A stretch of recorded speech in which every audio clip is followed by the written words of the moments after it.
जो विवाद मचा हुआ है देश में, हम चाहेंगे कि उस पर आपकी क्या प्रतिक्रिया है। हालांकि एक खबर मिली है, अभी खबर मिल रही है कि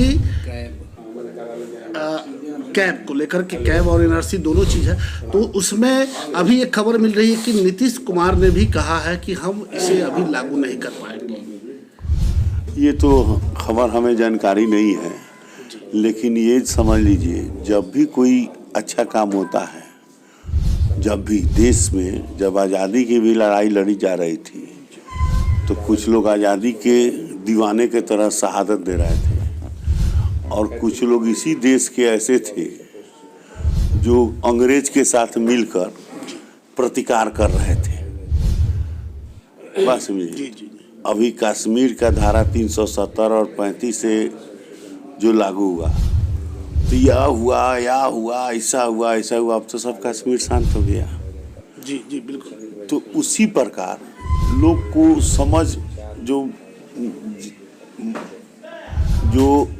आम जन है वो समझ रहा है, कुछ असामाजिक तत्व हैं जिनका काम ही है अस्थिरता पैदा करना। बात समझ रहे हैं?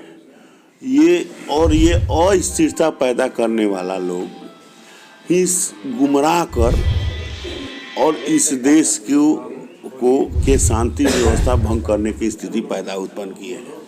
तो सरकार इसका भी मुकाबला कर रही है और सरकार इस चीज़ को भी समझ रही है। और ये जो काम हुआ है ये अचानक नहीं हुआ है, ये भारतीय जनता पार्टी का एजेंडा का काम है और इसके लिए कई बार इस पर चर्चा हुई है और ये काम हुआ है।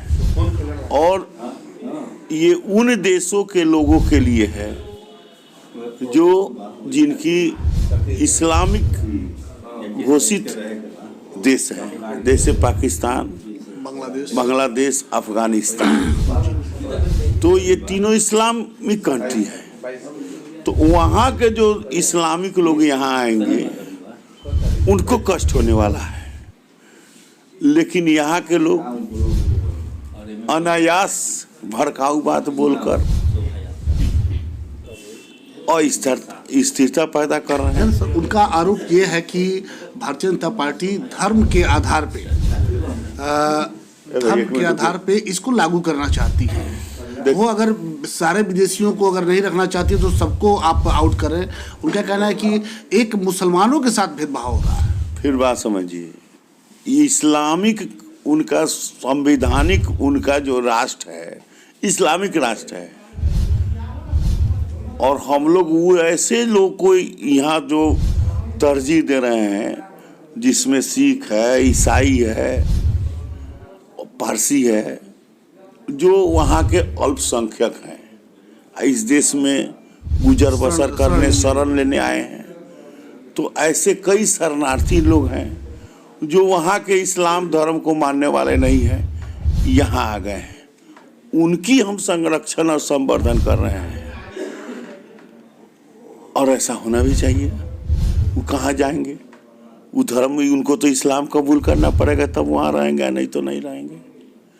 तो इसलिए ये जो एजेंडा है ये राष्ट्रहित का है और राष्ट्रहित में ऐसा तो सर आज जिस तरह से पूरे देश में जो बवाल मचा हुआ है कई स्टेट में, चाहे वो असम हो चाहे और अभी दिल्ली पूरी तरह से जल रही है, कहीं ऐसा तो नहीं कि आप अपने बात को आम लोगों को समझा नहीं पा रहे हैं, वो समझ नहीं पा रहे हैं और जिसकी वजह से इस तरह की बात समझिए, हम कहे नहीं कि कुछ लोग अस्थिरता पैदा करना चाहते हैं।